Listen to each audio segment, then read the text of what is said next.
Now, interesting moves in the bond market this morning. These ones are quite telling, no less. For the first time since 2009, all government benchmark yields have fallen below the official cash rate, signalling perhaps not good times to come. Mark Todd from FIIG Securities in Sydney standing by with his analysis on this one. Mark, can this mean only one thing, the unthinkable?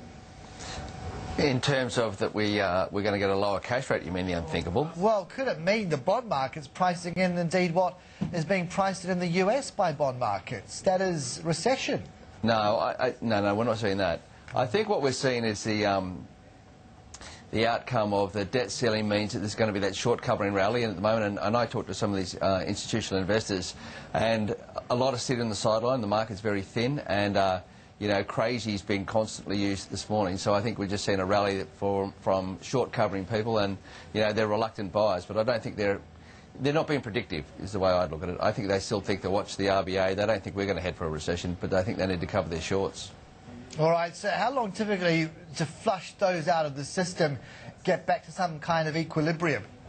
I mean, to some extent, it's like changing the Titanic. You know, it's pretty hard to move this thing around. So you have a lot of people predicting that there would be, you know, a bias towards a tightening. And so having lost that bias and you've got a lot to cover, you know, you won't cover it in one day. So I'd say this will just course its way out through the course of the week.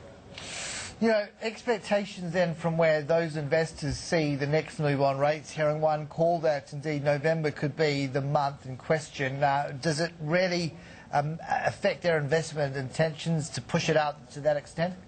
No, I mean, I think you look at two different types of investors. Those who are of the professional nature looking to just trade, and so they're saying, when will the RBA move and what's the carry going to look like? So cash rate's at 4 3/4, where do I invest my money?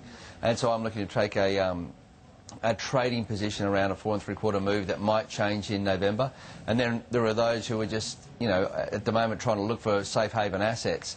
And so if they're seeing, you know, 7 3/4 on assets, then they're comfortable that cash rates might go to 5. Well, they might go down to 4.5. I mean, I think they're comfortable around this number, and they're looking to try and park some cash at the moment because everything else is so volatile. The 3-year futures, though, sitting below 4%, that doesn't sit alongside an IMF rate rise. It points to quite a different set of expectations. Yeah, that's right. No, that's the one. That's the short covering rally. That's the one that the volume on that's been ferocious. I mean, that movement, I was watching that. There was something like a 17-point movement in the space of, you know, a minute. So that's not logic. That's just get me out. Where's the more reliable, I guess, dated average to be looking at? Are you looking at the 10-year note? I look at the 10-year note, and I look at what the ILBs are doing as well. So I look at what people are saying in terms of the inflation piece and buying the underlying, where you're actually using real cash. And so the 10-year note was, I think, last I saw was at 4.6, and that will rally with the futures. You won't be able to have a natural arbitrage, but you look at where the fundamentals are going, and I think you're going to see, you know, 10 years around about 4 3/4. You know, it'll be in that moment. So the view out there on inflation are fairly benign. You know, it's developing its own world around, you know, we talk about a multi-speed economy. We've now got a multi-speed inflation piece. So, you know, you'll see the fruit and vegetable numbers, you'll see the rental numbers, you know, all spiking. And then people will say, historically, we've always just raised interest rates to cover inflation, but historically inflation has been across the curve. You know, you import inflation, and so to stop it, you lift interest rates. That isn't what's happening here. You know, we're seeing the effects of, you know, the flood damage and the like, but we're also seeing construction constraints around retail. You know, so we're seeing property problems where people can't afford to get a property. I mean, credit's hard. So you're not seeing people looking to buy a property, so the rental spike is moving up. People can't afford to buy it. You know, that housing development number yesterday was massive. I mean, that's a negative 3.9, I think, versus the expected positive 3.